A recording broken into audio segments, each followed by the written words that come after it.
Hi hello ನಮಸ್ತೆ, ನಾನು ನಿಮ್ಮ ಮನೆ ಮಗಳು ಭಾರ್ಗವಿ ಬಾಲಕೃಷ್ಣ.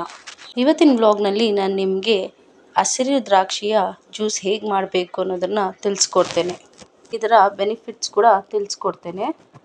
ಇದು ಮೆದುಳಿನ ಶಕ್ತಿ ಹೆಚ್ಚಿಸುತ್ತೆ, ಜೀರ್ಣಕ್ರಿಯೆಗೆ ಕೂಡ ತುಂಬ ಒಳ್ಳೆಯದು, ಹೃದಯದ ಆರೋಗ್ಯವನ್ನು ಸುಧಾರಿಸುತ್ತೆ, ರೋಗ ನಿರೋಧಕ ಶಕ್ತಿಯನ್ನು ಹೆಚ್ಚಿಸುತ್ತೆ ಮತ್ತು ನಿಮ್ಮ ಕೂದಲು ಚರ್ಮಕ್ಕೆ ತುಂಬ ಒಳ್ಳೆಯದು. ಇದರಲ್ಲಿ ಸಾಕಷ್ಟು ಪೋಷಕಾಂಶಗಳಿದೆ. ಈಗ ದ್ರಾಕ್ಷಿ ಜ್ಯೂಸನ್ನು ಹೇಗೆ ಮಾಡೋದು ಅಂತ ತಿಳಿಸ್ಕೊಡ್ತೇನೆ. ಈಗ ದ್ರಾಕ್ಷಿನ ನಾನು ನೀಟಾಗಿ ತೊಳೆದ್ಬಿಟ್ಟು ಅದನ್ನೆಲ್ಲ ಮಿಕ್ಸಿ ಜಾರಲ್ಲಿ ಹಾಕ್ಕೊಳ್ತಾ ಇದ್ದೇನೆ. ಸ್ವಲ್ಪ ಜನಕ್ಕೆ ದ್ರಾಕ್ಷಿಯಲ್ಲಿ ಸ್ವಲ್ಪ ಕೋಲ್ಡ್ ಆಗುತ್ತೆ, ಕೆಮ್ಮಲಾಗುತ್ತೆ ಅನ್ನೋದಿರುತ್ತೆ.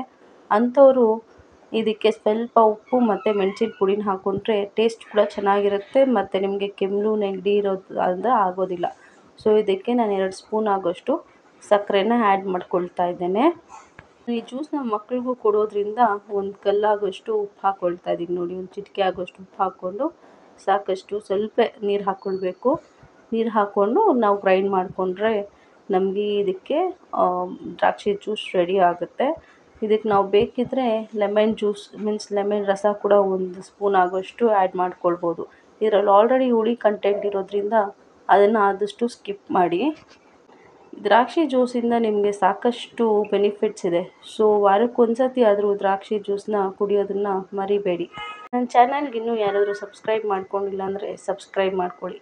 ಪೂರ್ತಿ ವಿಡಿಯೋ ನೋಡಿದ್ದಕ್ಕಾಗಿ ಧನ್ಯವಾದಗಳು.